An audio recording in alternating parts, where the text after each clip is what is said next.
Ladies and gentlemen, I'm going to teach you how to grant access to a manager on your hosting a website. So let's jump in. The first thing you want to do is go over to the top right hand side. You will see a little profile picture icon, and we're going to tap on this. This will bring up your account options. Here we're going to go down and look for account sharing. It's got the little share icon, and we're going to open that up. Over here you can request access and you can grant access. We're going to choose grant access, and here we're going to tap on grant access. Here you will enter in the email address of which you would like to grant the access to. You will also go ahead and choose the access level. So here you can tap on manage services, and then also manage services and make purchases using added payment method.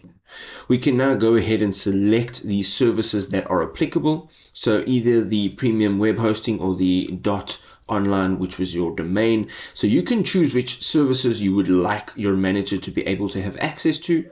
Alternatively, you can just select all of them. And as you go down here, you can allow to set up pending orders. So you can select if you want your manager to allow your order setups or your pending orders. You can go ahead now and tap on grant access, and you've now granted access to a manager on your hosting a website. If you enjoyed this video, go ahead, drop us a like, show your support so that we can continue making great videos. We'll see you next time.